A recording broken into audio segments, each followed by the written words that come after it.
La Bibliothèque nationale de France.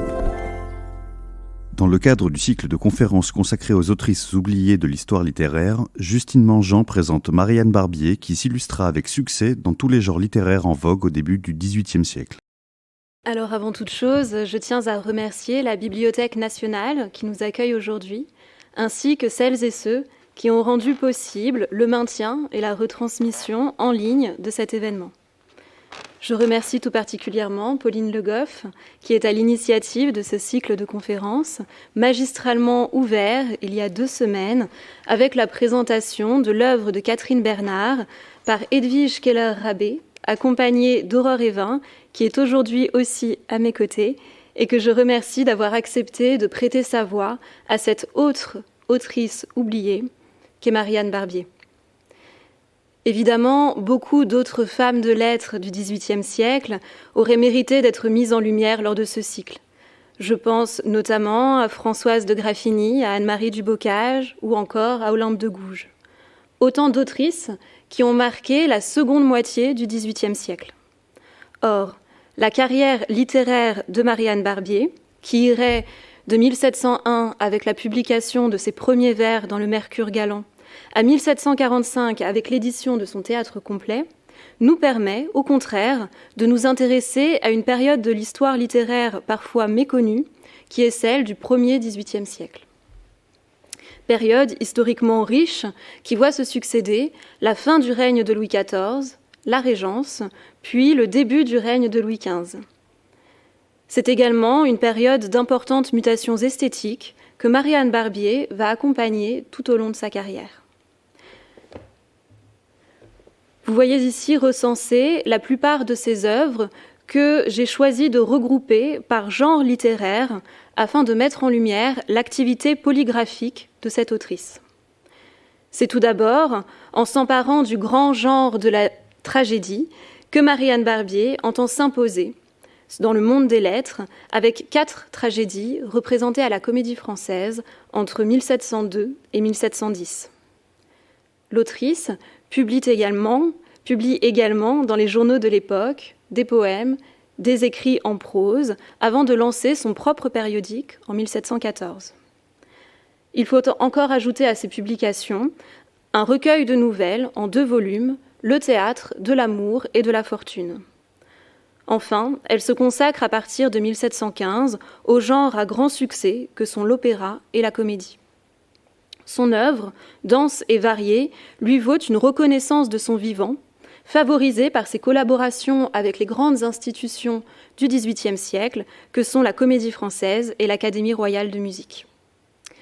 En 1745, la publication d'une édition rassemblant ses œuvres dramatiques marque le terminus ad quem de sa carrière.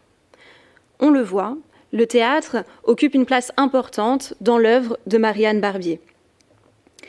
Et d'ailleurs, si l'on consulte la notice d'autrice dans le catalogue de la Bibliothèque nationale, on peut en effet constater que Marianne Barbier est d'abord décrite comme une autrice dramatique.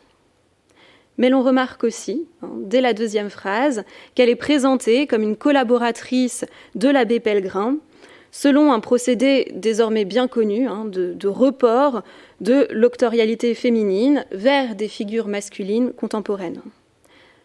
Nous allons le voir, ce régime de collaboration littéraire qui est ici mis en avant s'accompagne d'une minoration de la part de l'autrice, voire d'une spoliation de son œuvre. Spoliation qui intervient de façon très précoce dans la carrière de Marianne Barbier, puisque dès sa première tragédie, Harry et Pétus en 1702, elle se trouve obligée de défendre la propriété de son œuvre. Alors je vous propose de réécouter, pour celles et ceux qui ont suivi la première conférence de ce cycle, qui se terminait en une habile transition par la lecture de ce texte, et de le découvrir pour les autres, donc d'écouter la fin de la préface de Harry et Pétus, qui accompagne l'édition de la pièce en 1702. Dans ce texte, l'autrice répond à ceux qui ont prétendu que cette tragédie n'avait pas pu être écrite par une femme. À l'égard du reste, on a trouvé cet ouvrage assez bon, et peut-être meilleur que je n'aurais dû le souhaiter, puisque certaines gens en ont pris occasion de dire qu'une femme n'était pas capable de si bien réussir. En vérité, je ne me serais jamais imaginé que ce qui a plu dans mon ouvrage dût me nuire, ni qu'on refusât aux personnes de notre sexe le mérite de produire de bonnes choses. Je sais bien qu'on ne pouvait mieux louer ma pièce qu'en la trouvant au-dessus de la portée d'une femme et que cela doit flatter ma vanité. Cependant, j'avoue que je n'ai pas été insensible à cette injustice et que je n'ai pu voir sans un peu de dépit qu'on ait voulu me ravir le fruit le plus précieux de mon travail. À la vérité, je ne doute point que le peu de capacité que les hommes accordent aux femmes n'ait donné lieu au bruit que quelques-uns ont affecté de répandre. Cependant, sans chercher des exemples dans l'Antiquité, notre siècle a fourni assez de dames savantes pour détruire cette prévention, et je pourrais en citer une infinité pour autoriser ce que j'avance. Mais je me contente de parler ici des excellents ouvrages en prose et en vers de l'illustre mademoiselle de Scudéry, des belles poésies de madame la comtesse de la Suze, de madame des Houlières et de sa spirituelle fille qui marche si bien sur ses traces. Les prix d'académie qui sont pour ainsi dire devenus l'apanage des dames depuis que 2 de celles que je viens de nommer leur ont ouvert la carrière sont des preuves incontestables du mérite de notre sexe. Et s'il faut y ajouter quelque chose au sujet du poème dramatique, les tragédies de mademoiselle Bernard sont trop récentes pour être effacées de la mémoire des envieux de notre gloire. Ils diront sans doute que nous ne faisons que prêter notre nom à tous les ouvrages qu'on nous attribue. Mais comment les hommes nous céderaient-ils une gloire qui n'est pas à nous, puisqu'ils nous disputent même celle qui nous appartient ? Les enjeux de ce texte sont multiples. Tout d'abord, rétablir une octorialité contestée, mais aussi s'inscrire dans une lignée féminine en rendant hommage aux autrices du siècle passé, dont l'autrice s'entoure ici pour illustrer la légitimité, la valeur et finalement la gloire des femmes de lettres. Enfin, un élément qui peut retenir notre attention est le ton volontiers polémique, voire provocateur de cette préface. Marianne Barbier identifie clairement ses adversaires, les envieux de notre gloire, qu'elle place, non sans ironie, face à leurs contradictions. Elle donne ainsi l'estocade aux critiques masculins hypocrites et, forte d'une généalogie d'autrices illustres, adopte une posture de femme forte et fière, assurée de ses talents et bien décidée à œuvrer à sa gloire. Marianne Barbier fait d'ailleurs preuve d'une remarquable ténacité concernant la défense du mérite qui lui revient. Ainsi, lorsqu'en mai 1704, l'auteur d'une nouvelle gazette littéraire intitulée « Pièces fugitives d'histoire et de littérature » écrit que mademoiselle Barbier n'est pas l'autrice des tragédies qui se jouent en son nom, elle intervient pour faire rétablir la vérité et demande même un démenti public à l'abbé Pellegrin, à qui l'on prétend qu'elle servirait de prête-nom. Je vous propose d'écouter le mea culpa de l'auteur de ces pièces fugitives, ainsi que la lettre de l'abbé Pellegrin, publiée à sa suite. Il y a quelquefois d'heureuses fautes. C'est ainsi que je dois nommer celle où je suis tombée à l'égard de mademoiselle Barbier dans le premier journal, puisqu'elle me met dans l'occasion, en lui rendant la justice que je lui avais refusée, de vous entretenir de son mérite et du rare talent qu'elle a pour la poésie. Mais avant que d'entrer dans le détail de ses ouvrages, je lui dois faire une satisfaction publique de la gloire que j'ai voulu lui ravir. Je reconnais que j'ai été mal informée quand j'ai dit que M. Pellegrin était l'auteur des tragédies d'Harry et Pétus et de Cornélie.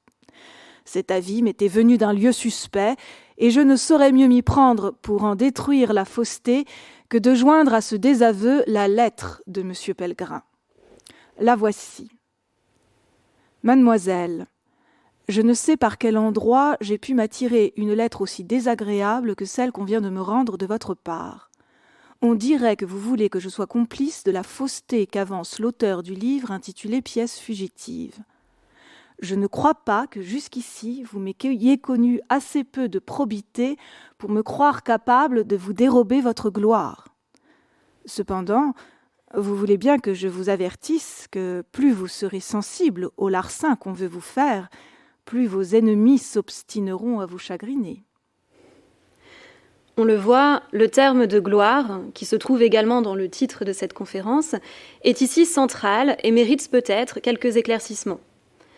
Si le terme peut paraître aujourd'hui quelque peu désuet, il est décisif pour comprendre la façon dont Marianne Barbier cherche à se faire une place dans le champ littéraire de son temps. Par diverses stratégies discursives, par ses choix de carrière, par les protections qu'elle sollicite, il est certain que l'autrice recherche une reconnaissance, une renommée par son œuvre littéraire.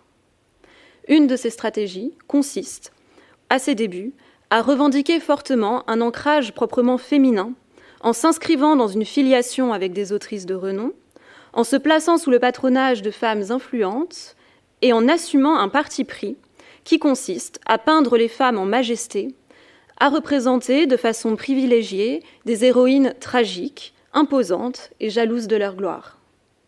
Ce dernier point va lui être reproché par la critique. À titre d'exemple, nous pouvons citer les entrées concernant les œuvres de Marianne Barbier, publiées dans l'Histoire du théâtre français par les Frères Parfaits en 1748. Frères Parfaits qui sont souvent considérés comme les premiers historiens du théâtre. Les auteurs, que vous allez entendre, admettent que l'autrice n'était sans doute pas le prête-nom de l'abbé Pellegrin, mais plutôt sa collaboratrice. Et encore, une piètre collaboratrice. Ce serait tromper grossièrement le public que de lui laisser croire que cette tragédie Harry et Pétus est entièrement de mademoiselle Barbier, ainsi qu'on pourrait le présumer sur le titre des œuvres de cette demoiselle. Il y aurait aussi quelque injustice à soutenir qu'elle n'a purement fait que prêter son nom à monsieur l'abbé Pellegrin. Ce qui est certain, c'est que ce dernier en est l'auteur de la meilleure partie. Ainsi, toutes les notices des œuvres de Marianne Barbier sont indiquées comme étant aussi, voire avant tout, le fait de l'abbé Pellegrin, comme vous le voyez en vert sur ce montage. Mais l'on peut également relever une indication étonnante et quelque peu contradictoire avec cette idée d'une œuvre avant tout masculine. Les Frères Parfaits déplorent, presque systématiquement, la préférence donnée par l'autrice aux personnages féminins. Je les cite, « C'est encore pour la gloire du sexe que mademoiselle Barbier a bien voulu se charger de cet ouvrage. C'est encore pour l'honneur de son sexe que mademoiselle Barbier a choisi ce sujet. » Voilà deux éléments qui peuvent expliquer en partie l'oubli auquel l'œuvre de Marianne Barbier a été vouée. Une auctorialité contestée, ainsi qu'un importun féminisme avant la lettre. Depuis quelques années, l'œuvre de Marianne Barbier tend à retrouver sa place dans l'histoire littéraire, grâce notamment aux travaux d'Alicia Montoya, qui a consacré sa thèse et d'importantes recherches à cette autrice. Ces travaux sont publiés dans une étude parue chez Honoré Champion en 2007, Marianne Barbier et la tragédie post-classique. De la même façon que Marianne Barbier a voulu s'imposer sur la scène littéraire de son temps grâce à son œuvre dramatique, c'est son théâtre qui lui a valu, depuis quelques années, d'être redécouverte. Grâce notamment à plusieurs publications, 2 anthologies, Femmes dramaturges en France par Perry Gessner en 1993, puis le volume 3 de Théâtre de femmes de l'Ancien Régime, publié en 2011, dans lequel on trouve une édition de Harry et Pétus, et une édition du Faucon, édition que l'on doit à Alicia Montoya et à Aurore Evin, qui est aujourd'hui à mes côtés et qui, plus largement, œuvre activement à la reconnaissance de notre matrimoine. Évoquons enfin il y a peu, à Lyon, une lecture d'Harry et Pétus, proposée dans le cadre d'une exposition consacrée à l'empereur Claude. Ces lectures, assurées par des comédiens et comédiennes du TNP, ont été organisées au Musée des Beaux-Arts en janvier 2019. Alors je vous propose de suivre la carrière littéraire de Marianne Barbier, que l'on pourrait découper en quatre périodes, lors desquelles les genres littéraires qu'elle pratique et les stratégies auctoriales qu'elle adopte sont sensiblement différentes. S'il s'agit dans un premier temps pour l'autrice de s'imposer, de se distinguer, notamment par son œuvre tragique, nous verrons ensuite qu'une fois la reconnaissance obtenue, l'autrice va se tourner vers des écrits moins prestigieux, notamment des parutions dans des périodiques. Un troisième temps de sa carrière littéraire l'a conduite à se consacrer, à partir de 1715, à des genres à grand succès, que sont alors les œuvres lyriques et la comédie, où elle acquiert une gloire mondaine d'autrice résolument moderne. Si Marianne Barbier ne publie plus de nouvelles œuvres après 1719, nous verrons enfin que sa gloire n'est pas si vite oubliée. Alors, entrée en scène et gloire théâtrale, pour commencer. On a finalement assez peu d'informations sur la biographie de l'autrice. On sait qu'elle naît à Orléans en janvier 1664, dans un milieu bourgeois, plutôt aisé, mais sans capital culturel, pourrait-on dire, puisqu'aucun membre de son entourage ne semble avoir de lien avec le monde des lettres. Nous n'avons pas non plus d'informations sur la formation intellectuelle de l'autrice. La première publication que nous ayons retrouvée de Marianne Barbier date de juillet 1701. L'autrice fait paraître dans le Mercure galant une épitaphe de Mademoiselle de Scudéry, décédée en juin 1701. Les 4 vers de ce court poème se distinguent par le refus d'une rhétorique de la déploration que l'on pourrait attendre d'une épitaphe. Dès son entrée en littérature, Marianne Barbier se présente ainsi comme une héritière de l'illustre Scudéry, figure tutélaire qui marquera la suite de sa carrière dramatique. Une autre autorité littéraire semble influencer ce début de carrière. Il s'agit d'Aimé Boursault, proche de Corneille et des Scudéry, connu notamment pour son altercation avec Molière au sujet de l'école des femmes. Marianne Barbier évoque leur complicité dans la préface d'Harry et Pétus et le dépeint en soutien, l'ayant encouragé à se lancer en littérature, ainsi qu'en relecteur critique de son travail. Nous allons entendre ce passage dans lequel Marianne Barbier se met en scène en autrice débutante mais ambitieuse, mais aussi en dramaturge déjà assurée, peu encline à suivre docilement les conseils de son aîné.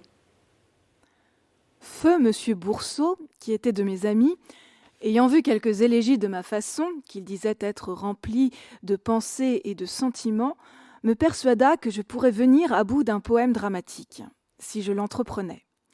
Il savait d'ailleurs que j'avais un goût pour le théâtre et que j'avais lu avec application tous les auteurs qui en ont traité. Dans cette pensée, il me proposa le sujet d'Harry et Pétus. C'était me prendre par mon faible. L'action de cette incomparable romaine est si glorieuse à notre sexe que je me sentis portée d'inclination à la mettre dans le plus beau jour qu'il me serait possible. J'acceptais sans balancer ce sujet. Mais avant que de commencer, j'en fis un projet que je soumis à son jugement. Il le trouva bon à une chose près. J'y faisais Harry et Pétus amants, il les voulait époux, comme ils le sont dans l'histoire. J'eus beau lui dire que l'amour conjugal languirait sur la scène et ne serait pas du goût de bien des gens, il ne revint point de son sentiment, et moi-même, après y avoir pensé, je sentis bien qu'il avait raison et que l'histoire serait trop défigurée. Ainsi, je pris le parti de les faire amants aux 3 premiers actes et époux aux 2 derniers. Que faut-il penser de ce récit de Genèse ? S'il est tout à fait possible que Boursault ait aidé au début dramatique de Marianne Barbier, notamment en la faisant bénéficier de ses réseaux d'influence, la participation du dramaturge, qui décède plus d'1 an avant la première de la pièce, ne doit, à mon avis, pas être surévaluée. Il est possible que l'évocation de Boursault serve avant tout de caution à l'autrice débutante, qui se place ainsi sous le patronage d'une figure reconnue du théâtre. Ce micro-récit génétique est aussi l'occasion pour l'autrice de se dépeindre en connaisseuse des théories dramatiques, au fait des débats portant sur l'imitation de l'histoire antique, qu'elle choisit, contre l'avis de son maître supposé, de réécrire partiellement. En faisant donc Harry et Pétus, amants puis époux. Ce compromis lui permet de trouver une voie médiane entre les anciens, attachés au respect de l'histoire antique, et les modernes, ouverts aux innovations fictionnelles. L'autrice affiche surtout sa volonté de mettre en valeur des personnages féminins admirables, des héroïnes glorieuses à notre sexe. Je vous propose d'écouter le dénouement de cette première tragédie. Alors qu'elle cherche à venger la mort de son père, assassiné par l'empereur Claude, Harry se trouve assailli par les déclarations d'amour, puis les demandes en mariage insistantes de ce dernier. Son amant, puis donc époux, Pétus, la seconde dans sa vengeance. Mais lorsque Claude menace de s'en prendre à Pétus s'il devait essuyer un nouveau refus de la part d'Harry, l'héroïne n'a plus d'autre choix que de sauver sa gloire en s'immolant et en invitant son époux à la suivre dans son suicide. Harry et Pétus, acte 5, scène 6. Pétus. Quel destin favorable me permet de vous voir dans l'ennui qui m'accable. Pour vos jours précieux, je suis saisi d'horreur. Que devient notre amour, et que dit l'empereur ?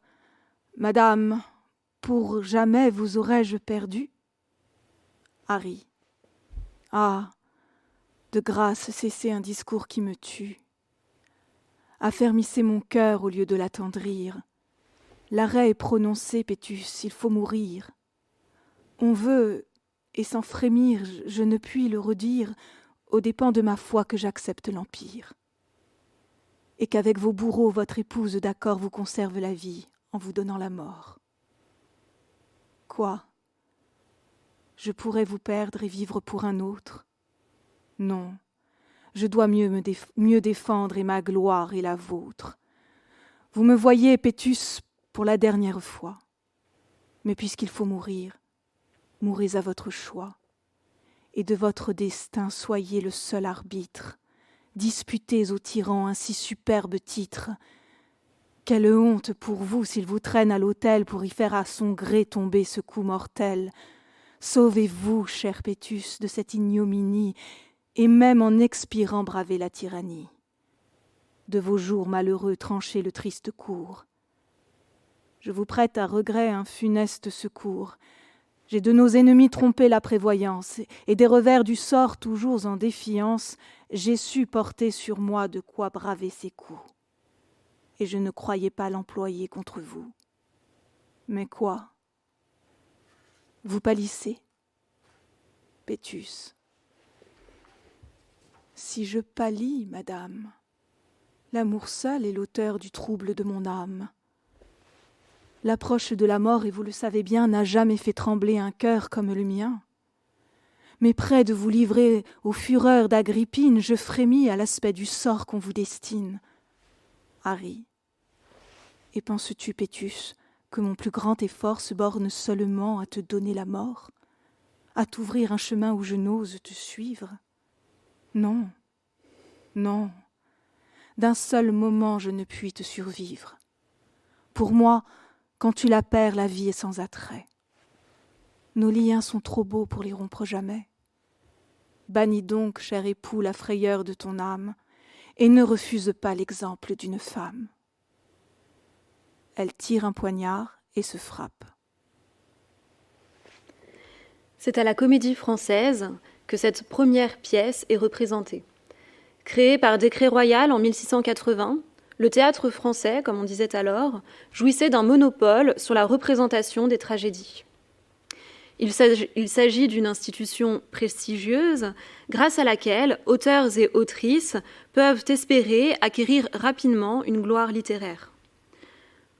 Au début du siècle, la scène théâtrale connaît d'importantes mutations grâce à l'entrée en scène de nouveaux dramaturges qui, tout en s'inscrivant dans le sillage des déjà canoniques Corneille, Molière, Racine, tentent de s'imposer et de se distinguer par des innovations esthétiques. Parmi ces nouveaux dramaturges, plusieurs femmes s'illustrent en se faisant temporairement une place dans la programmation de la Comédie Française. Il s'agit tout d'abord de Catherine Bernard, qui, je le rappelle, fait jouer 2 tragédies sur ce théâtre, Laodamie en 1689, puis Brutus en 1691. Marianne Barbier y donne donc ensuite 4 tragédies. Sous la régence, Madeleine Angélique de Gomez y fait jouer 3 tragédies, dont l'une, Abyss, reste au répertoire pendant plus de 20 ans. On peut enfin citer la tragédie Les Amazones d'Anne-Marie Dubocage, jouée en 1749. Si les autrices parviennent à être jouées, cela ne va pas sans quelques réticences de la part des comédiens et comédiennes responsables de la programmation, qui font quelques difficultés aux autrices. Ainsi, cette première tragédie est lue et acceptée en janvier 1702, comme on peut le voir sur ce registre d'assemblée qui est projeté. Les comédiens lisent la pièce en janvier, mais ils exigent qu'elle soit créée en été, c'est-à-dire pendant la période creuse de la vie théâtrale, alors que la plupart des spectateurs et spectatrices ont quitté la capitale. Harry et Pétus connaît pourtant 21 représentations dans sa nouveauté, ce qui en fait un succès plus qu'honorable pour l'époque. La pièce est publiée peu de temps après, et Marianne Barbier accompagne sa tragédie d'une épître à une autorité féminine en la personne de Marie-Anne Mancini, nièce de Mazarin, duchesse de Bouillon, connue pour avoir apporté sa protection à d'autres femmes dramaturges, Antoinette Deshoulières, Anne de la Roche-Guilhem ou encore Catherine Bernard. L'extrait que vous allez entendre suit les lois du genre, puisque Marianne Barbier adopte une posture d'humilité attendue de la part d'une autrice, et encore plus d'une autrice débutante. Mais cette timidité et cette réserve sont rapidement balayées par l'autrice, qui, grâce à la protection de la duchesse de Bouillon, gagne en audace et se dit prête à affronter la censure. Bon, tout cela est somme toute très conventionnel, mais l'on peut remarquer de quelle façon Marianne Barbier joue et déjoue la posture d'humilité pour mieux mettre en valeur sa propre gloire, son propre mérite dans cette dédicace. À son Altesse, Madame la Duchesse de Bouillon. Quel destin est le mien! Sous quels heureux auspices ma muse sur la scène étale ses prémices. Une illustre héroïne à qui j'ose l'offrir, écoute ses accents et s'y laisse attendrir. De ses timides vœux, elle accepte l'hommage et pour comble d'honneur lui donne son suffrage. Ah, c'en est trop, princesse! Après tant de bonté, je ne mets plus de bornes à ma témérité. Oui, j'ose sans frayeur défier la censure, qu'elle arme tous ses traits. Votre nom me rassure. Vous avez sur les cœurs un empire absolu. Je ne saurais déplaire après vous avoir plu. Et puisque vos bontés aident mon impuissance, je vais donner l'effort à ma reconnaissance. C'est également à une femme influente que l'autrice dédie sa deuxième tragédie l'année suivante. Il s'agit cette fois de la princesse palatine, Élisabeth Charlotte de Bavière, femme en secondes noces du duc d'Orléans et belle-sœur de Louis XIV. Pour cette tragédie, intitulée Cornélie, mère des Gracques, Marianne Barbier puise une nouvelle fois dans l'histoire romaine pour présenter au public une héroïne exemplaire. Mais là où Harry et Pétus mettaient en scène une jeune héroïne amoureuse, c'est une figure maternelle que Marianne Barbier décide de mettre en lumière dans cette tragédie. Cependant, lorsque l'autrice justifie le choix de son sujet dans la préface de l'édition de cette pièce, elle insiste moins sur le rôle de mère de Cornélie que sur son rôle politique. Cornélie, fille de Scipion l'Africain et mère des Gracques, a été une des plus illustres dames de l'ancienne Rome. Son amour pour le peuple, son intrépidité dans les dangers et sa constance dans l'adversité ont paru avec tant d'éclat durant l'un et l'autre tribunat de ses deux fils que j'ai cru ne pouvoir rien mettre sur ma scène qui fût plus glorieux à notre sexe. C'est donc encore l'héroïsme féminin que Marianne Barbier cherche à mettre en avant grâce à ce personnage historique, loué pour son éloquence et érigé en modèle par les partisans de la légitimité artistique et surtout politique des femmes. L'extrait que nous allons entendre est une scène de confrontation qui oppose Cornélie à son fils Caius Gracchus, qui, manipulé par le Sénat, est tenté, par amour pour la fille d'un sénateur, de trahir son engagement envers le peuple. C'est alors que Cornélie entre en scène pour lui rappeler ses devoirs de tribun de la plèbe et ses devoirs envers sa glorieuse famille. Cornélie, mère des Gracques, acte 2, scène 5. Gracchus. Madame, à quel danger livrez-vous votre vie ?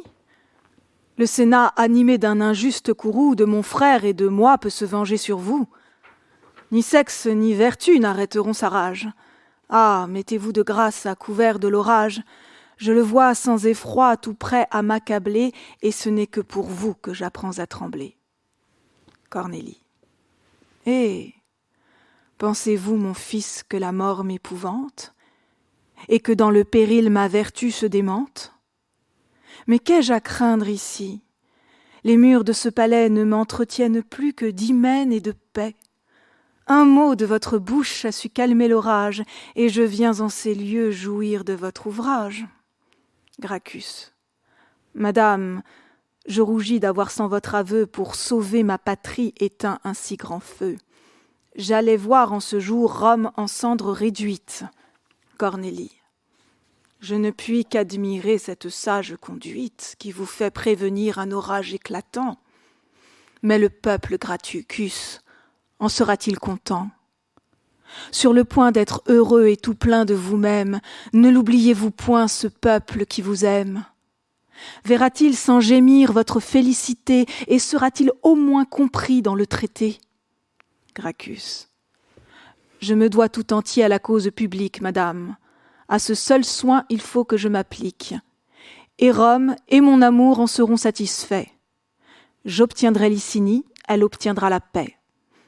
Mais si le peuple, enfin, au gré de son caprice, rejette cette paix et veut que tout périsse, il faut qu'à sa fureur je m'oppose aujourd'hui, et je dois le forcer d'être heureux malgré lui. Cornélie. Le forcer d'être heureux. Quel nouvel esclavage ! Quoi ? Déjà du Sénat vous parlez le langage tribun.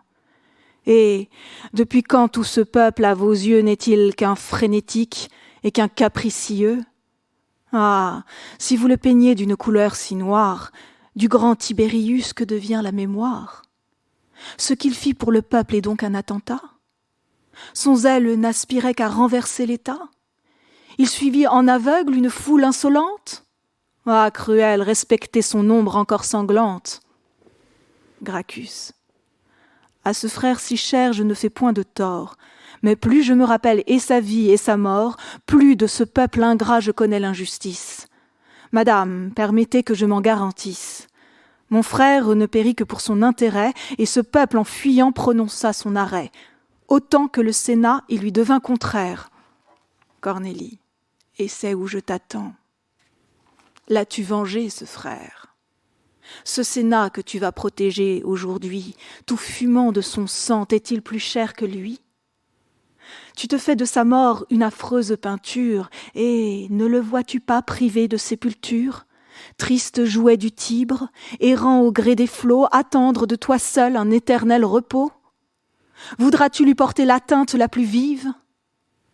Te verra-t-il enfin sourd à sa voix plaintive, oubliant par quel bras il a perdu le jour, écouter seulement la voix de ton amour ? Lâche, suis donc l'amour, et renonce à la gloire. Du sang des Scipillons va flétrir la mémoire. Ne t'ai-je donné ce sang si glorieux que pour en voir l'éclat disparaître à mes yeux ?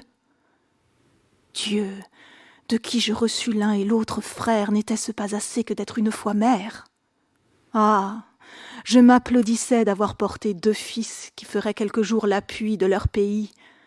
Le premier, je l'avoue, a rempli mon attente. À suivre son devoir, son âme fut constante. Le dernier, jusqu'ici, l'a suivi pas. À peine est-il entré dans sa noble carrière que, loin de la remplir, il regarde en arrière. Aux ordres du Sénat, cet esclave obéit. L'un est mort pour le peuple et l'autre le trahit. Par quel sensible endroit faut-il que tu m'attaques ? Me feras-tu rougir d'être mère des Gracques ?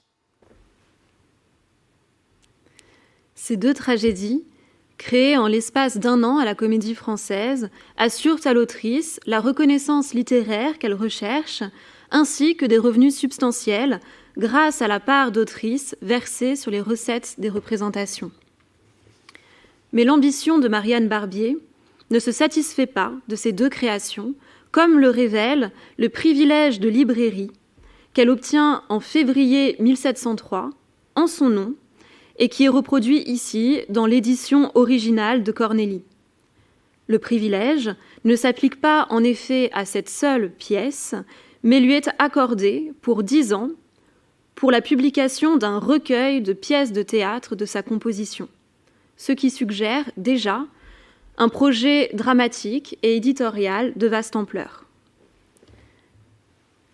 La Bibliothèque nationale conserve un recueil factice qui regroupe les 5 œuvres dramatiques de l'autrice, parues séparément, rassemblées en un volume en 1707, auquel on a ensuite ajouté La mort de César et Le Faucon.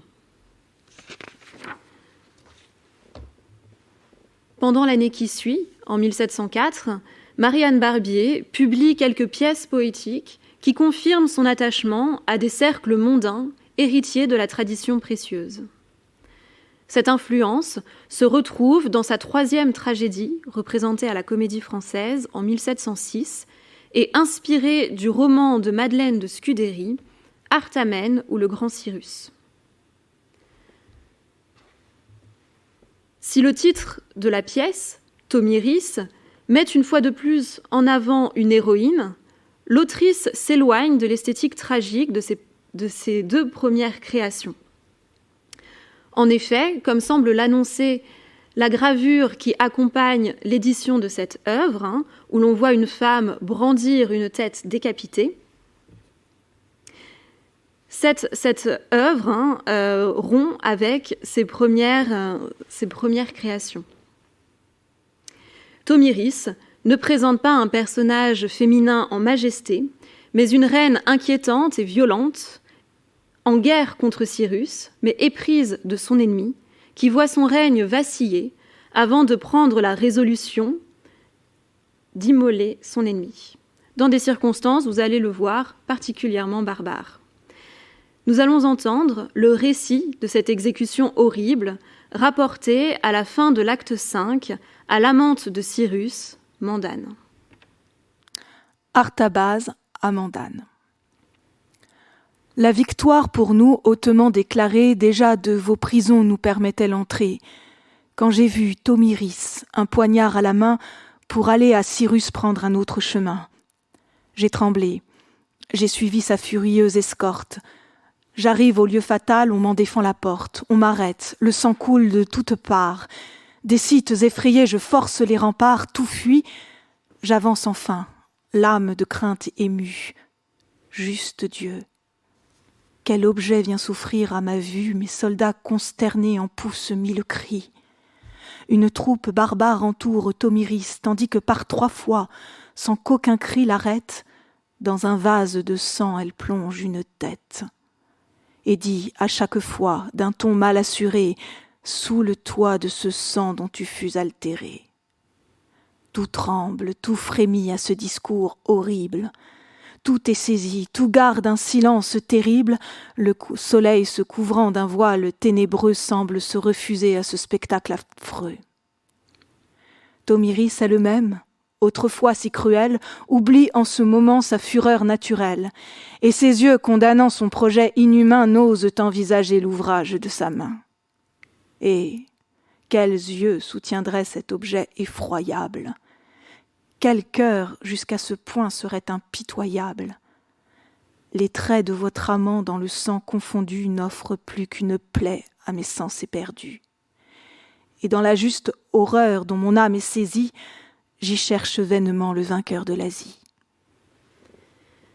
Cette tragédie, moins bien accueillie que les précédentes, ne connaît que 6 représentations avant d'être retirée du théâtre, et elle marque un tournant dans la carrière de Marianne Barbier.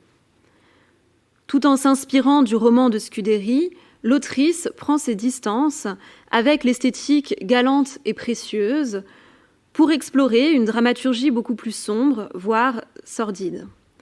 Elle suit en cela un courant théâtral novateur dans les premières années du XVIIIe siècle qui rompt avec l'esthétique classique pour chercher de nouveaux effets dramatiques par l'exploration de sujets horribles, révoltants. L'auteur, reconnu comme le principal représentant de cette dramaturgie de l'horreur, est Crébillon père, qui fait par exemple jouer, quelques mois après Thomiris, en mars 1707, sa tragédie Atrée et Thyeste, modèle du genre tragique horrible. Il faut ensuite attendre 1709 pour que sa quatrième et dernière tragédie soit créée à la Comédie Française. La mort de César continue cette exploration des ambivalences de l'héroïsme en présentant un héros tourmenté, indécis, balançant entre les conseils d'Antoine et ceux de Brutus, entre l'affirmation de son pouvoir absolu et le renoncement à ses prétentions politiques. L'autrice a dû répondre aux critiques lui reprochant d'avoir affaibli, et donc, selon eux, efféminé, le personnage de César.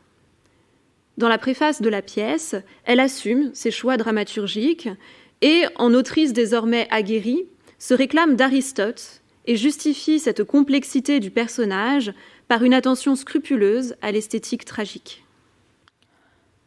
L'agitation continuelle de César a révolté quelques-uns des spectateurs. Mais on a dû considérer dans quelles circonstances de sa vie je le mets sur la scène et quelle est la passion prédominante que je lui donne. La circonstance est des plus tristes et la passion des plus violentes. C'est un ambitieux que je peins, et un ambitieux qui, comme il l'avoue lui-même, craint de perdre en un seul jour le fruit des travaux de plusieurs années. J'ajoute à cela que la tragédie n'ayant point d'autre fin, selon Aristote, que de purger les passions, ce serait les entretenir et les autoriser que de les montrer sans les funestes suites qu'elles traînent avec elles, et que chacun voudrait être ambitieux si l'on pouvait l'être impunément et avec tranquillité. La dernière raison que j'apporte pour justifier l'agitation de César est que la terreur et la pitié étant l'âme de la tragédie, je n'ai pas cru pouvoir inspirer ces deux passions en peignant César insensible à ses propres malheurs. On ne s'avise guère de plaindre un homme qui ne se croit pas à plaindre, et l'on ne s'alarme pas pour lui quand on le voit tranquille. Marianne Barbier explicite les tensions et les contradictions qui habitent le personnage et se montre attentive à la réception sensible, aux effets que la pièce cherche à produire chez le public. Ce n'est donc pas un héros en majesté qu'elle cherche à peindre, mais un personnage en crise, en proie au doute, dont l'interprétation requiert un jeu sensible, nuancé. Je vous propose d'écouter le monologue de César à l'acte 3, scène 9, monologue dans lequel il s'interroge sur les dérives possibles de son autorité. En effet, non content de briguer le pouvoir suprême, César entend de plus nouer des unions conjugales contraires aux sentiments des principaux personnages de la pièce, ce qui lui vaut de vives remontrances de la part de son fidèle conseiller Antoine et de sa nièce Octavie. Ciel, quel est ce langage, et par quel sort étrange chacun à son devoir avec peine se range. Octavie à mes lois obéit à regret. Si je l'en crois, Brutus me trahit en secret. Antoine, furieux en reproches éclate. C'est donc là le pouvoir dont mon orgueil se flatte.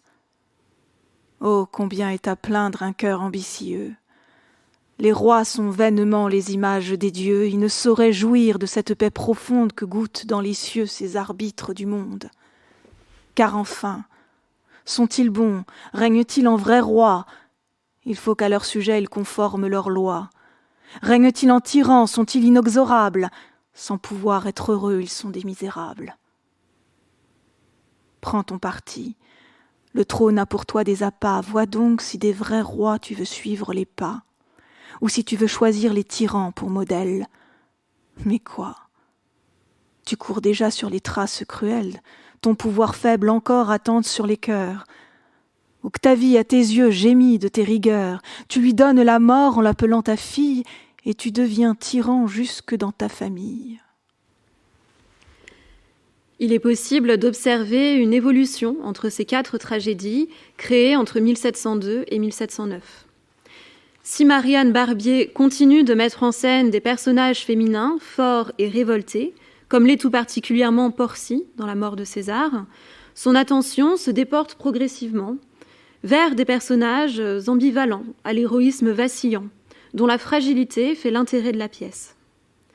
Aux préfaces revendicatives, voire vindicatives, cherchant à affirmer une auctorialité parfois mise en doute et à imposer un modèle héroïque féminin, succède un paratexte où l'autrice se dépeint en dramaturge de métier, s'appropriant les normes de composition tragique pour les adapter à une esthétique sensible. Elle se montre ainsi attachée aux contrastes, aux antagonismes qui mettent en question le modèle héroïque traditionnel. Marianne Barbier ne fera plus jouer de nouvelles tragédies après la mort de César. Mais sa carrière dramatique ne s'arrête pas pour autant. Il faut ainsi évoquer 2 tragédies aujourd'hui perdues, Panthée, qui aurait été composée en 1703 ou 1704, et une autre, Joseph, composée vers 1710, présentée aux comédiens de la Comédie Française, mais refusée. La pièce aurait tout de même été lue en octobre 1710 dans le salon d'Élisabeth Sophie Chéron, peintre, académicienne, femme de lettres, dont vous voyez ici un autoportrait. Cette lecture nous est connue par le journal d'Antoine Galland, familier du salon d'Élisabeth Sophie Chéron, connu pour avoir donné la première traduction des 1001 nuits. Dans cette société mondaine, érudite, gravite également un proche de Marianne Barbier, Titon du Tillet, qui lui consacrera une notice dans le second supplément du Parnasse français en 1755. Au début des années 1710, on peut donc considérer que Marianne Barbier a réussi à s'imposer dans le monde des lettres par son œuvre tragique. Reçue dans les milieux mondains, elle fréquente des cercles artistiques et littéraires proches des modernes. Après avoir cherché des inscriptions légitimantes du côté des femmes de lettres du XVIIe siècle, Marianne Barbier se tourne vers d'autres réseaux d'influence moins exclusivement féminins. D'ailleurs, sa dernière tragédie, La mort de César, est dédicacée au marquis d'Argenson, conseiller d'État, lieutenant de police de Paris et donc responsable de la censure théâtrale depuis 1701. S'ouvre ainsi un deuxième temps de la carrière littéraire de Marianne Barbier. Cette période se caractérise par l'exploration d'autres genres littéraires, avec la parution de textes en prose et de pièces poétiques dans des journaux, la publication d'un recueil de nouvelles et le lancement de son propre périodique. Marianne Barbier est alors proche de la cour de Sceaux, société mondaine et lettrée, animée par la duchesse du Maine, dédicataire de sa tragédie Thomiris en 1707. Dans cet épître dédicatoire, Marianne Barbier louait le goût de la duchesse du Maine pour les beaux-arts et ses talents pour le théâtre. L'année suivante, en 1708, elle fait paraître dans le Nouveau Mercure une ode au duc du Maine, dans laquelle elle reprend les louanges adressées à la femme de ce dernier, tout en peignant, de façon inédite, ce prince de sang légitimé. En effet, alors que la France est engagée dans la guerre de succession d'Espagne, conflit européen qui dure de 1701 à 1714, et que le duc du Maine prend part au combat qui se déroule en 1708 dans la Meuse, Marianne Barbier prend le parti de ne pas louer le fils bâtard de Louis XIV pour ses activités militaires, mais d'insister sur son amour pour les arts, mettant une nouvelle fois à distance l'héroïsme guerrier traditionnel. Nous allons maintenant entendre un extrait de ce poème, Ode à son Altesse Sérénissime, le duc du Maine. Je chante l'Auguste du Maine, mais ce n'est pas dans les combats où règne la parque inhumaine que j'ose accompagner ses pas. Irai-je, nouvelle Amazone, parmi les champs de Bellone me frayer un sanglant chemin? Non, je n'ai pas assez d'audace. Je ne veux rien voir qui me glace lorsque j'ai la plume à la main. Quand ce prince échauffe ma veine, je le prends sur un ton moins haut. Je l'aime mieux près de la Seine que sur la Meuse ou sur l'Escaut. Qu'il me charme loin des batailles, tel qu'il est à Sceaux, à Versailles. Je l'envisage tout entier, et s'il me voit de crainte émue, il daigne adoucir à ma vue ce que son rang a de plus fier. Ah, que sa bonté me rassure! Je sens ma voix se ranimer. Je ne trouve dans sa peinture que des traits à le faire aimer.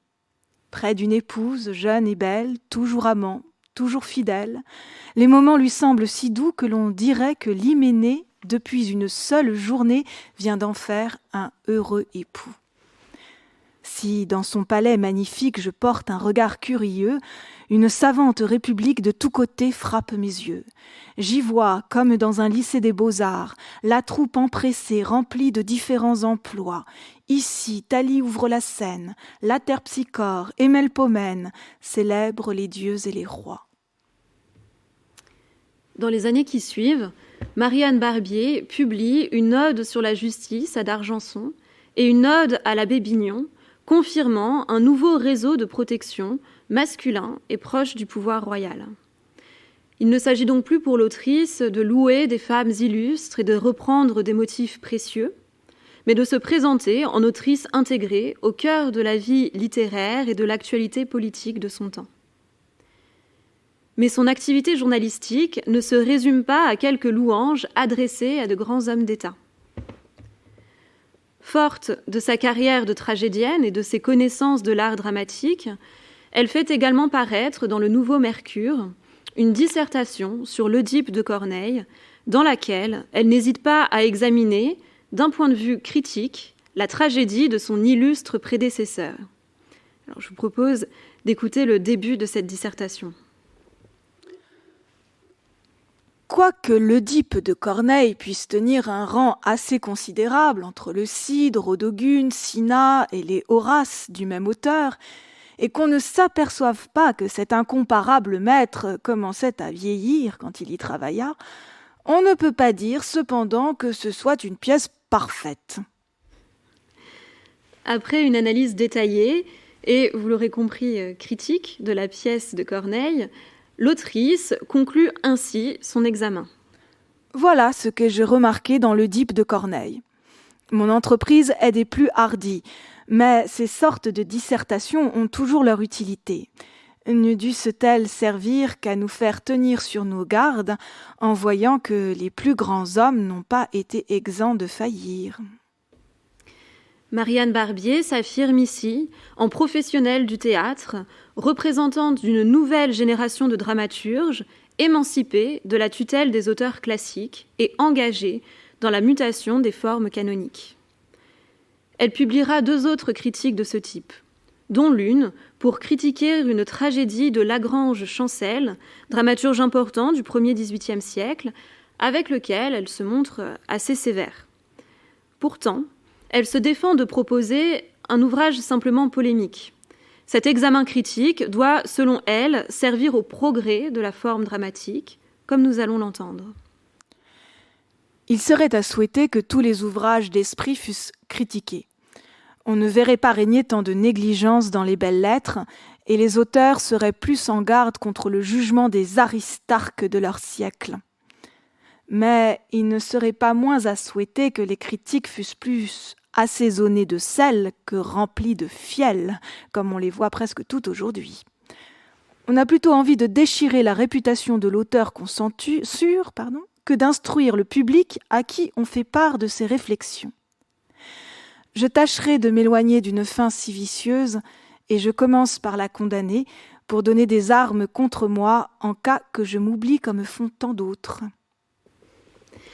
À une époque où les chroniques théâtrales n'existent pas encore, puisqu'elles commenceront à être publiées dans le Mercure galant en 1721, Marianne Barbier s'attelle donc à une critique dramatique rigoureuse, analysant et critiquant les œuvres des dramaturges à succès de son temps, en professionnel du théâtre. En parallèle de ses publications journalistiques, l'autrice se livre également à l'écriture fictionnelle en prose. Le théâtre de l'amour et de la fortune paraît ainsi en avril 1713. Il s'agit de sa première œuvre romanesque qui se présente sous la forme d'un recueil de nouvelles ou histoires galantes selon la terminologie de l'époque. Sur les 3 nouvelles qui composent ce recueil, une seule serait originale, les 2 autres sont en fait adaptées de nouvelles espagnoles. Avec cette publication, Marianne Barbier s'essaie à un genre encore largement méprisé par les doctes et elle rompt avec sa production antérieure, majoritairement versifiée. On retrouve cependant, dans la préface du recueil, son goût pour la polémique et une certaine façon de se présenter en autrice singulière, soucieuse de se démarquer. Quoique je ne blâme pas l'usage des préfaces, je suis si ennemie de l'abus qu'on en fait tous les jours que je n'en aurais point mis à la tête de cet ouvrage si j'avais pu m'en dispenser. On en voit qui sont presque aussi longues que le livre qu'elles annoncent. Il y a des auteurs qui n'en font que pour avoir occasion de parler d'eux-mêmes, d'autres qui affectent d'y faire parade d'une vaste érudition qu'ils ne doivent qu'à un tas de volumes dont ils sont environnés lorsqu'ils travaillent. De sorte que leurs préfaces sont des corps d'ouvrages séparés et l'emportent sur le principal, semblables à ces superbes palais qui n'ont rien de si beau que le frontispice. On pourrait me reprocher que je blâme en autrui ce que je fais moi-même. J'avoue que dans les préfaces de mes tragédies, je parle quelquefois de moi, mais c'est plutôt pour m'excuser que pour me louer. Il n'en est pas de ces sortes d'ouvrages comme les autres.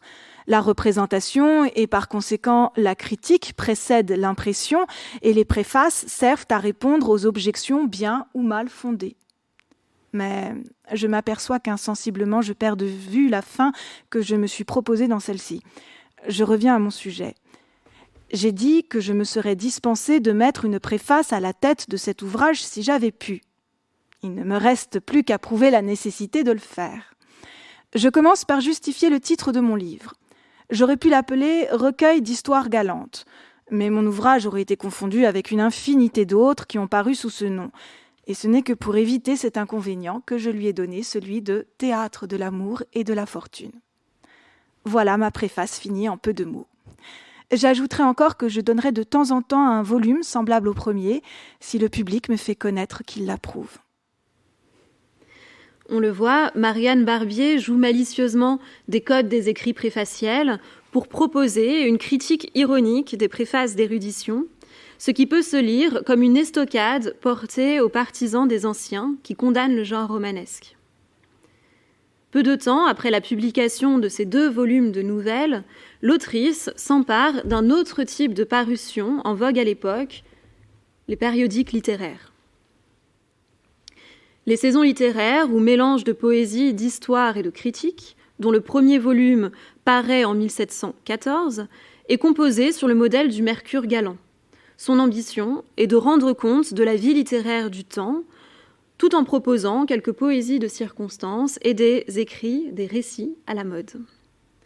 Dans la préface des saisons littéraires, Marianne Barbier se met en scène en autrice productive, polygraphe, aussi à l'aise dans l'écriture poétique que dans la production fictionnelle, mais aussi en critique littéraire, parfaitement au fait de l'actualité théâtrale de son temps. Je vous propose d'écouter un extrait de cette préface adressée à une mystérieuse comtesse qui lui aurait commandé ce périodique, ce qui est une invention de l'autrice et une nouvelle occasion de jouer avec les codes de l'écrit dédicatoire. Le tribut que vous exigez de moi, madame, me fait trop d'honneur pour balancer un moment à vous l'offrir. Vous m'avez demandé quelques pièces de poésie de ma façon, une historiette dans le goût de celle que j'ai déjà donnée, une dissertation sur les tragédies ou comédies nouvelles qui auront eu du succès, et vous me marquez que vous seriez bien aise que mon travail fût partagé en 4 saisons comme l'année. Vous serez servi à votre gré. Je tâcherai, de 3 mois en 3 mois, d'occuper les moments que vous avez de reste dans votre solitude. Un autre vous répondrait que toutes les saisons de l'année ne sont pas fécondes, et que la paresse est l'hiver de l'esprit. mais je n'ai garde de vous payer d'une si mauvaise raison. Mon zèle vous est trop connu pour le soupçonner d'une pareille léthargie.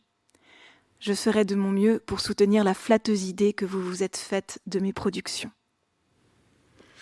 Malheureusement, ce projet journalistique tourne court après cette publication en raison de démêlés de l'autrice avec son éditeur parisien.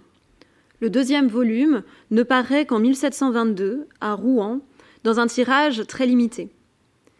Malgré la reconnaissance de son statut d'autrice, on peut donc considérer que la situation de Marianne Barbier demeure précaire et peut illustrer la condition d'une nouvelle génération d'écrivains qui marque le début du XVIIIe siècle, souvent roturiers, vivant de leurs plumes, des auteurs et autrices professionnels, pourrait-on dire. Cette publication tardive et décevante du point de vue de sa réception ne marque pas cependant la fin de la carrière de Marianne Barbier. Avec le début de la Régence, elle semble abandonner l'écriture journalistique pour se tourner à nouveau vers les arts de la scène. Cette troisième période de la carrière de Marianne Barbier correspond à un tournant dans l'histoire de France. L'année 1715 voit en effet la mort de Louis XIV, dont la fin du règne a été marquée par le rigorisme religieux, par une politique extérieure belliqueuse et par une montée des protestations, notamment dans les milieux intellectuels. La Régence, qui commence ensuite, est vécue par certains comme une libération qui s'accompagne d'innovations artistiques majeures. L'œuvre de Marianne Barbier suit ces évolutions et cet épanouissement des milieux mondains, proches des modernes, en composant des œuvres innovantes. La première, en 1716, est un opéra-ballet, forme hybride qui aurait été inventée par une autre autrice oubliée, Madame de Saintonge, membre de l'Académie de Padoue, poétesse et librettiste, qui publie le premier opéra-ballet, intitulé « Le charme des saisons », en 1696, soit 1 an avant la création de l'Europe galante, souvent considérée comme l'œuvre fondatrice du genre et que l'on doit à un homme, Oudard de la Motte. Contrairement à l'opéra, qui développe une intrigue en 5 actes, l'opéra-ballet se compose de plusieurs entrées qui illustrent chacune un thème général donné dans le prologue. La danse y occupe une place importante et les intrigues mêlent pastorale, féerie, action tragique, référence à l'actualité et surtout intrigue galante. Les fêtes de l'été de Marianne Barbier reprend tous ces éléments. La mort de Louis XIV y est évoquée, ainsi que les bals de l'opéra qui sont donnés au début de la Régence. Une des entrées se déroule même sur les bords de la Seine et met en jeu des mariniers. Mais le thème général est celui des affres de l'amour qui, après s'être épanouie au printemps, doit encore durer pendant l'été. Alors, faute d'enregistrement et de mise en scène de cet opéra-ballet, je vous propose d'écouter un dialogue initialement chanté qui se trouve au début de la première entrée et qui met en scène une amante trahie et amère, Sylvie, face à Climène, qui, tout en se targuant de se moquer de l'amour, lui a tout de même volé son amant. On retrouve dans cette œuvre les intrigues amoureuses compliquées et les motifs dont Marivaux s'emparera quelques années plus tard et qui font aujourd'hui sa renommée. Fête de l'été, première entrée, scène 2. Climène. Est-ce pour cacher vos soupirs que vous cherchez la solitude ? Sylvie. Ignorez mon inquiétude, je veux ignorer vos plaisirs. Climène. Est-ce un malheur si grand de perdre un cœur volage ? Sylvie. Le ranger sous ses lois, est-ce un bonheur si doux ? Climène. Vous voyez mon triomphe avec des yeux jaloux, vous regrettez Daphnis. Sylvie. Un cœur qui se dégage ne mérite que mon courroux. Climène. Vous l'accusez d'être infidèle, il vous croit volage à son tour. Ne peut-il pas chercher une chaîne nouvelle quand vous brûlez d'un autre amour ? Il croit qu'Idas a su vous plaire. Sylvie. C'est lui qui le premier rompt un si beau lien, l'ingrat. Que n'avait-il un cœur comme le mien ? Il n'aurait point de reproche à me faire. Climène. Cachez-lui les regrets que vous me laissez voir. Sylvie. Je réponds de mon cœur. Il fera son devoir. J'ai su triompher de la flamme dont j'ai brûlé jusqu'à ce jour. L'amour est sorti de mon âme. Le dépit y règne à son tour. Climène. vous respirez la vengeance. Ce fier dépit doit m'alarmer. J'aimerais mieux un peu d'indifférence. Sylvie, que craignez-vous ? Climène, peut-on aimer sans alarmes et sans défiance ? Les faveurs que l'amour dispense n'ont souvent qu'un éclat trompeur. Et comment m'assurer d'un cœur que je ne dois qu'à l'inconstance ? Daphnis vous a manqué de foi. Grâce à son changement, il soupire pour moi. Mais si le repentir à vos pieds le ramène, Sylvie, non, je lui jure une éternelle haine. Climène, contre un objet trop charmant, la vengeance n'est pas sûre. En secret, le cœur dément tout ce que la bouche jure. Le dépit fait le serment, un regard fait le parjure. Adieu. Pour votre gloire où je dois prendre part, évitez avec soin ce dangereux regard. Cette pièce est le premier ballet représenté sous la Régence. Elle est créée en juin 1716 à l'Académie royale de musique et connaît un succès immédiat. Elle est en effet jouée 29 fois entre le 12 juin et le 16 août 1716, soit une moyenne d'un soir sur 2, puis encore 16 fois entre le 29 septembre et le 3 novembre. Le succès est tel que le livret est publié de façon anticipée. Le nom de Marianne Barbier, vous le voyez ici, n'apparaît pas dans cette publication, conformément à l'usage. Seul le nom du compositeur, Montéclair, apparaît dans l'édition. Mais l'identité de la librettiste ne fait aucun doute à l'époque, et d'ailleurs le Mercure galant rend compte de cette création, en juin 1716, et rend hommage à l'autrice en des termes qui nous sont désormais familiers. On joue à l'opéra un ballet nouveau qui a pour titre « Les fêtes de l'été ». Les paroles sont de Mademoiselle Barbier, qui nous a déjà donné plusieurs tragédies qui ont eu du succès. Ce dernier ouvrage a été si bien reçu du public qu'elle peut se flatter de n'avoir rien perdu de sa gloire. Forte de ce succès, Marianne Barbier compose un autre ouvrage lyrique en 1718. Il s'agit cette fois d'une pastorale héroïque intitulée « Le jugement de Paris ». L'autrice puise dans la mythologie grecque pour proposer un traitement original de cet épisode où les dieux et les déesses, ainsi que le héros mythique, sont traités avec une pointe de dérision. Elle s'inspire de plus de l'actualité artistique, puisque Watteau peint en cette même année 1718 un tableau intitulé « Le jugement de Paris ». Elle explore, dans cette forme légère et moderne, des intrigues qui feront le succès des pièces de Marivaux à partir des années 1720. Les soupçons d'infidélité, la peur d'aimer, la confrontation de l'amour-propre et de la passion amoureuse. En effet, Paris n'est encore qu'un jeune berger ambitieux, déjà épris d'Hélène, qui reçoit, à la fin de chacun des actes de la pièce, la visite d'une déesse lui demandant de trancher en sa faveur la querelle qui les oppose. L'ambiance bucolique de l'acte 1 est ainsi troublée par l'intervention avec force trompette de la première déesse, Pallas, qui sera suivie de Junon puis de Vénus.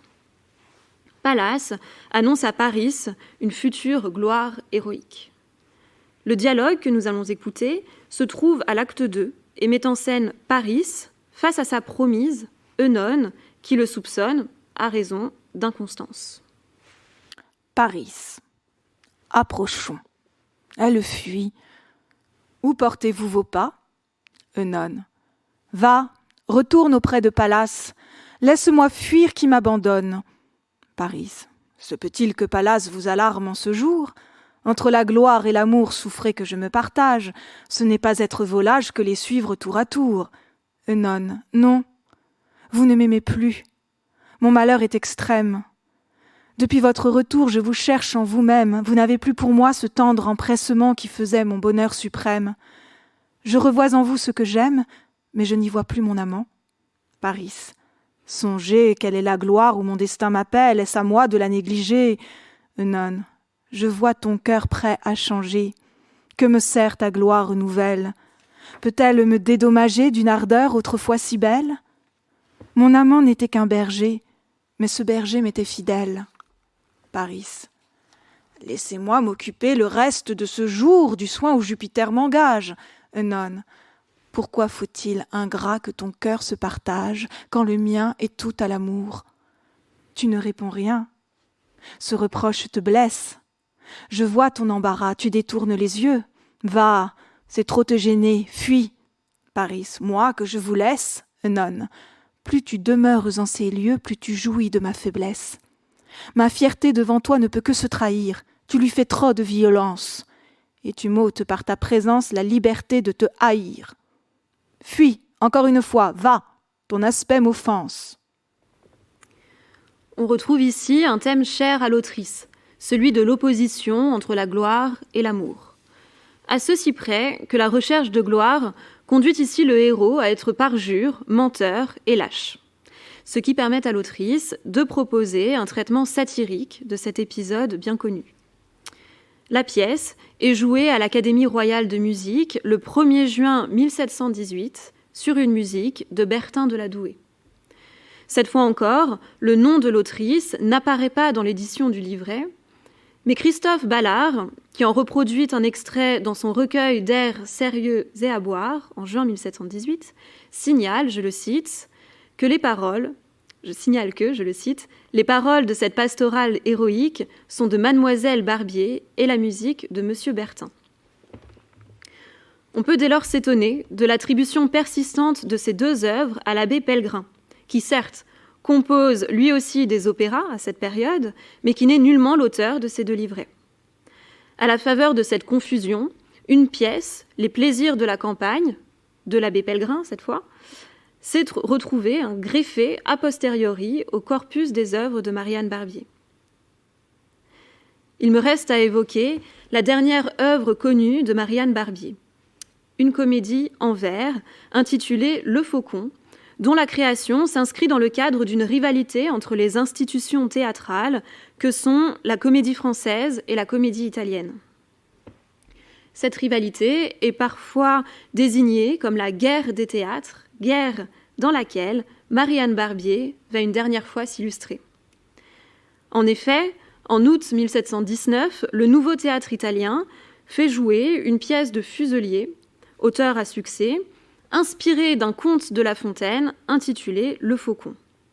En réponse, Marianne Barbier compose une pièce sur le même sujet qu'elle propose à la Comédie Française 5 jours après la première de Fuselier. La pièce est immédiatement acceptée et mise en répétition. Elle est jouée le 1er septembre pour 12 représentations.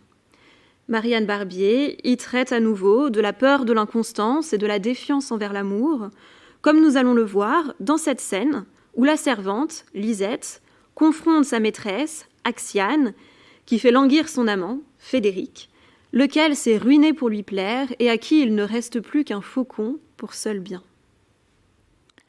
Lisette. Avez-vous pu souffrir en bonne conscience que pour vous, Frédéric épuisa sa finance, que pour vous, nuit y joue et jour, il fit tant de fracas? Car enfin, vous l'aimiez ou vous ne l'aimiez pas? Parlez!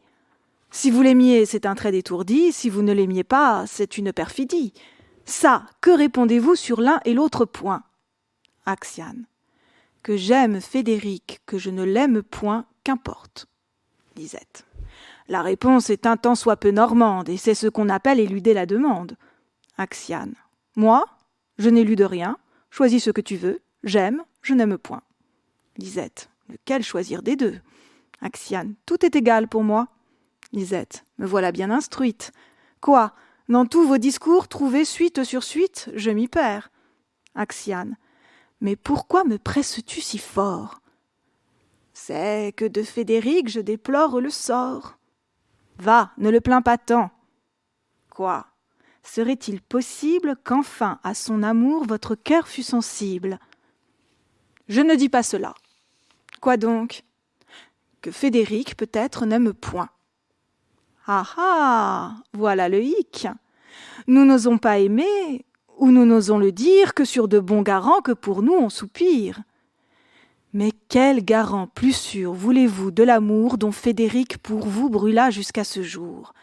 Ces fêtes, ces cadeaux, cette énorme dépense, dont il n'obtient jamais la moindre récompense et dont il fait ici pénitence à loisir, tout cela, c'est donc fait pourquoi? Axiane. Pour son plaisir. Voilà comme ils sont tous, crédules que nous sommes. Ne serons-nous jamais que les dupes des hommes ? Quoi qu'ils fassent pour nous, toute leur passion n'est qu'orgueil, qu'amour-propre et qu'ostentation. C'est pour faire du bruit seulement que l'on aime. Le véritable amour s'exprime-t-il de même ? Ne peut-on renfermer son secret dans son cœur sans que d'une maîtresse on triomphe en vainqueur ?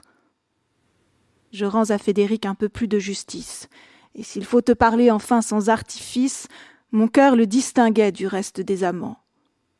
Mais combien sont changés mes premiers sentiments depuis que, loin de moi, méditant sa retraite, il ne m'en a laissé que la honte secrète.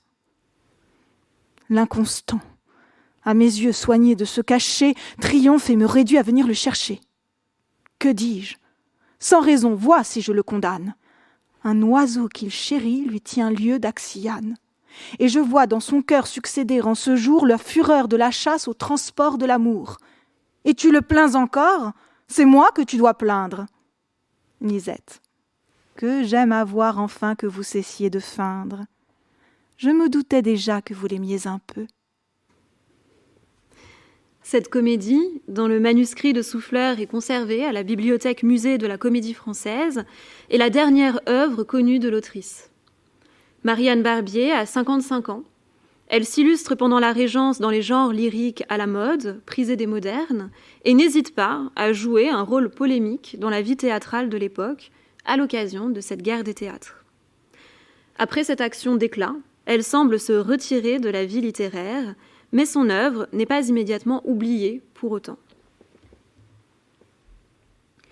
1745 marque le terminus ad quem de la carrière de l'autrice avec la parution d'une édition de son théâtre complet à laquelle Marianne Barbier participe, livrant ainsi à la postérité un monument théâtral qui concrétise la cohérence de sa production dramatique. 1745 serait aussi la date de décès de l'autrice et le début d'une réception posthume qui n'aura de cesse de dénigrer son œuvre et de lui en refuser la propriété. Doit-on donc parler d'une gloire réservée aux vivants de l'autrice, d'une gloire vite oubliée ? L'intérêt récent pour ces œuvres rend évidemment cette question caduque. Mais elle nous donne l'occasion de nous intéresser pour finir à la période qui suit la dernière création de l'autrice, en 1719, et son immédiate postérité. Soulignons tout d'abord que si Marianne Barbier ne publie pas de nouvelles œuvres après 1719, il n'est pas certain qu'elle se retire pour autant de la vie littéraire. Le second volume du périodique Les Saisons littéraires, dont la parution a été retardée en 1714, paraît finalement en 1722. Mais ce n'est pas là non plus la dernière œuvre de l'autrice. En effet, les fonds de la Bibliothèque nationale conservent 2 comédies en prose, manuscrites, vraisemblablement composées entre 1733 et 1736. Ces comédies ont été attribuées à Marianne Barbier au XIXe siècle par le collectionneur Solesne. Il pourrait de plus s'agir de 2 manuscrits autographes. En tout cas, ces pièces n'ont pas été revendiquées par l'autrice et il est possible qu'elles n'aient été jouées que sur des scènes privées. L'œuvre de Marianne Barbier connaît de plus une renommée internationale après 1719 grâce à la parution aux Pays-Bas d'un recueil intitulé « Tragédies et autres poésies de Mademoiselle Barbier ». Cette édition est l'œuvre d'un jeune libraire, Boudouin Johnson Vander A. Il s'agit d'une belle édition soignée, ornée de gravures, qui illustre chacune des tragédies de l'autrice et que vous voyez ici. Écoutons maintenant comment l'éditeur présente son projet. Les tragédies que l'on donne ici dans cette nouvelle édition ont eu une approbation si générale et ont été reçues avec de si grands applaudissements qu'il n'est nullement nécessaire d'en faire l'éloge. Et d'ailleurs, elles se recommandent suffisamment d'elles-mêmes sans avoir besoin de notre secours ni de notre recommandation pour les faire connaître, ni pour les faire recevoir du public. Cependant, nous ne saurions nous empêcher de dire quelque chose à leur avantage et de montrer que les caractères y sont bien représentés, les passions vivement excitées et les sentiments noblement et délicatement exprimés. Que les vers en sont beaux et coulent de source, que les expressions en sont choisies, pures et chastes, en un mot, que tout s'y ressent du génie, de l'esprit et du cœur de l'illustre personne qui s'est donné la peine de les composer et qui a bien voulu en faire part au public. C'est aussi le jugement équitable et désintéressé qu'en ont porté les personnes de bon goût et intelligentes dans ces sortes d'ouvrages. Pour se mieux convaincre de ce que nous venons d'avancer à l'honneur de ces excellentes pièces, on n'a qu'à prendre la peine de les lire avec attention, sans oublier les dédicaces et les préfaces de l'auteur même, et l'on se trouvera agréablement surpris et en même temps très satisfait en les lisant et après les avoir lus. On a ajouté dans cette pièce quelques poèmes de cette dame, qui ont été aussi agréables et aussi bien reçus que ces pièces de théâtre. Au reste, nous n'avons épargné ni peine ni dépenses pour mettre cette nouvelle édition dans un état qui pût plaire aux savants et aux curieux. C'est ici mon premier coup d'essai et ma première entreprise. J'ose espérer qu'elle ne sera pas désagréable au monde savant, et en particulier au beau sexe, qui, voulant bien favoriser mes dessins, m'engageront et m'animeront par là à leur donner de temps en temps quelque autre livre curieux. Jouissez avec plaisir de mon travail et daignez seconder mes entreprises. Adieu, amis lecteurs, vivez heureux et contents. L'éloge quelque peu outré de l'autrice s'inscrit dans une stratégie commerciale, mais atteste également la renommée de l'œuvre de Marianne Barbier en Europe. L'éditeur regroupe de plus ses tragédies et certaines de ses œuvres poétiques, ce qui fait de cette parution une entreprise singulière. À cette luxueuse édition, il faut ajouter plusieurs traductions de ses œuvres en Europe à partir de 1719. Vous voyez ici les pages de titres de certaines de ces éditions. On trouve ainsi des traductions en hollandais de chacune de ces tragédies, publiées entre 1719 et 1774. La mort de César et le recueil de nouvelles, le théâtre de l'amour et de la fortune, sont traduites en italien en 1724 et 1732. Il existe également une traduction en allemand de Cornélie Mère des Gracques que l'on doit à l'autrice Louise Koulmous, grâce à laquelle cette tragédie devient un classique en Allemagne à partir de 1741. Enfin, une de ces nouvelles est même traduite en russe en 1762. Autant de preuves d'un rayonnement européen de son œuvre. Peu d'éléments de la vie de l'autrice sont connus pour cette période. En France, on retrouve la trace de Marianne Barbier dans les registres de la Comédie Française, qui la cite, en 1729, parmi les auteurs et autrices autorisés à entrer au théâtre sans payer, preuve de la reconnaissance de sa collaboration avec le théâtre français. On sait qu'elle signe en mai 1730 un inventaire après décès d'une de ses tantes à Paris. On la retrouve à Orléans en 1740 lors d'une représentation de Cornélie Mère des Gracques donnée en présence de l'autrice. Enfin, en 1743, elle obtient un privilège pour la publication en un volume de son théâtre complet, Théâtre de Mademoiselle Barbier, qui rassemble ses 4 tragédies et la comédie Le Faucon. Cette édition, qui paraît en 1745, semble avoir fait l'objet d'un travail de correction par l'autrice, ce qui montre bien une volonté de la part de Marianne Barbier de livrer à la postérité une œuvre cohérente, complète, en son nom et à sa gloire. Pour conclure, il est certain que Marianne Barbier n'est pas oubliée dès la fin de sa carrière littéraire. Son œuvre est connue et continue à circuler à une échelle européenne. Elle fait même l'objet d'un regain d'intérêt, plutôt à son désavantage, au moment de la création, en 1735, de la tragédie de Voltaire, intitulée « La mort de César ». À cette occasion, Voltaire présente la pièce de Marianne Barbier comme étant écrite par Fontenelle. Voltaire semble avoir connu l'œuvre de l'autrice qu'il évoque en 1753 dans le catalogue des écrivains en supplément au siècle de Louis XIV pour lui consacrer une notice lapidaire et méprisante. Mademoiselle Barbier a fait quelques tragédies. Comme on l'a vu, dans la seconde moitié du XVIIIe siècle, Marianne Barbier se trouve systématiquement contestée dans sa fonction d'autrice et son œuvre est progressivement intégrée à celle de l'abbé Pellegrin. Lorsque son notoriété n'est pas niée, ses commentateurs ne cachent pas leur mépris pour l'œuvre d'une femme qui prétendait œuvrer à sa gloire. Je vous propose d'écouter la critique de Sabatier de Castres dans son ouvrage paru en 1774, « Les 3 siècles de la littérature française ». L'indulgence qu'on doit à son sexe a soutenu quelque temps le succès de ses ouvrages dramatiques. Il est si rare de voir des femmes chausser le cothurne que Mademoiselle Barbier méritait d'être encouragée. Aujourd'hui, l'indulgence s'est ralentie et l'on ne regarde plus ses tragédies et ses opéras que comme de faibles essais qu'on peut négliger sans conséquence. Les parutions et initiatives récentes viennent réparer ce qu'il faut bien reconnaître comme une négligence. Négligence pour qui entend composer une histoire littéraire sérieuse et complète. Sans verser dans une rhétorique excessive qui mettrait en avant l'exemplarité de la carrière littéraire de Marianne Barbier, il me semble important de redonner place et visibilité à ces autrices oubliées qui ont participé activement à la vie littéraire de leur temps, qui ont œuvré à l'évolution des formes littéraires et à l'évolution des pratiques artistiques.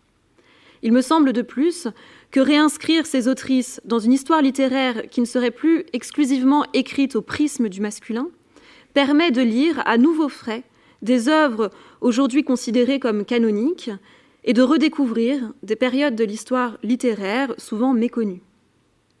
À ce sujet, et en guise de transition vers la prochaine conférence de ce cycle, je vous invite à consulter les travaux de Christine Planté, et notamment un article publié en 2003 dans la Revue d'histoire littéraire de la France, intitulé « La place des femmes dans l'histoire littéraire, annexe ou point de départ d'une relecture critique ». Article qui synthétise les enjeux et les opportunités offertes par la redécouverte et la réécriture de notre histoire littéraire. Je vous propose pour finir d'écouter une dernière fois les vers de Marianne Barbier, qui en 1707, dans l'épître à la duchesse du Maine, semblait s'adresser ainsi à la postérité, non sans une pointe d'autodérision. À son Altesse Sérénissime, Madame la Duchesse du Maine, heureuse, si je puis, pour le prix de mes veilles, occuper un moment tes yeux et tes oreilles, mais plus heureuse encore, je n'ose m'en flatter, si tu chéris mes vers jusqu'à les réciter. Quel serait mon destin ? Une gloire si belle d'une nouvelle ardeur animerait mon zèle. Tous mes vers à ton nom consacrés désormais seraient trop assurés de ne vieillir jamais. Vous venez d'écouter un podcast de la Bibliothèque nationale de France. Retrouvez les conférences, rencontres et créations de la BNF sur toutes les plateformes de podcast ainsi que sur le site bnf.fr.